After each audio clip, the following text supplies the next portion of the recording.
The 1919 Galleanist Anarchist bombings were a series of bombings carried out by the Italian anarchists, followers of Luigi Galleani, from April through June 1919.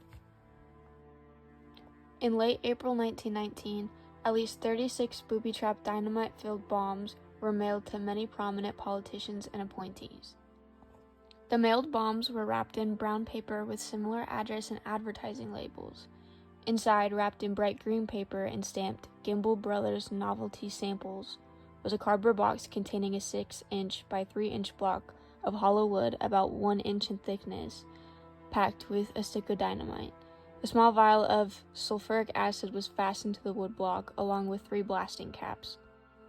Opening one end of the box released a coil spring that caused the acid to drip from its vial onto the blasting caps. The acid ate through the caps, igniting them and detonating the dynamite. The Galleanists intended their bombs to be delivered on May Day.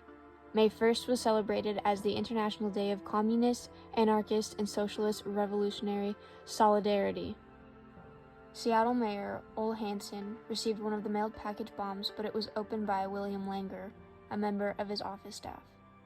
Langer opened the wrong end of the box, and a bottle of acid dropped onto the table without detonation. He then took the bomb to local police, who notified the post office and other police agencies. On April 29th, Georgia Senator Thomas W. Hardwick received a similar bomb. It blew off the hands of his housekeeper when she attempted to open the package. The senator's wife was also injured in the blast, which severely burned her face and neck and loosened several of her teeth. A post office employee in New York connected this to 16 similar packages, which he had set aside a few days later for insufficient postage. Another 13 bombs were eventually recovered before reaching their intended targets. In the evening of June 2, 1919, the Galleanists managed to detonate 8 large bombs nearly spontaneously in 8 cities. These bombs were much larger than those sent in April, using up to 25 pounds of dynamite, and were all wrapped and packaged with heavy metal slugs. Addresses included government officials who had endorsed anti-sedition laws and deportation of immigrants suspected of crimes or associated with illegal movements, as well as judges who had sentenced anarchists to prison.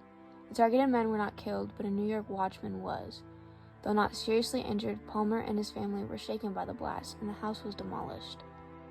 Authorities were unable to provide enough evidence for criminal trials, but due to the Anarchist Exclusion Act, they were able to deport known Galleanists.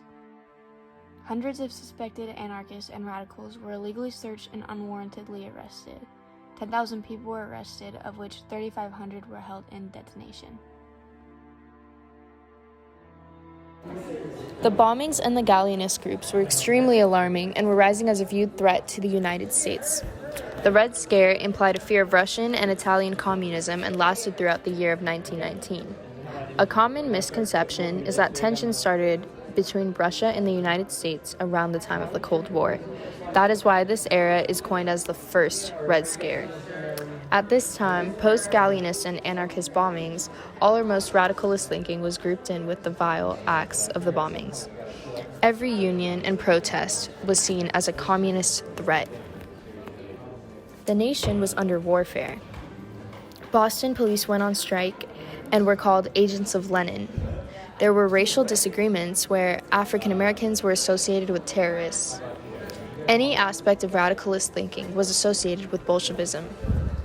While this was going on, the President Woodrow Wilson did little to facilitate care of the anarchy and chaos in his own country. This led to the Palmer Raids, where Mitchell Palmer took action into his own hands. This led to a turn for the worse. The Galleanists and anarchists had coordinated a plan to bomb Mitchell Palmer. In response, Palmer conducted raids that would be made out to arrest communists and communist sympathizers. The large majority of these people were wrongfully arrested and were in fact not part of a radicalist group. Most arrests were later found that there were no warrants for the arrests. When Palmer failed to successfully send the apparent communists to prison, a lot of innocent individuals were deported back to Russia.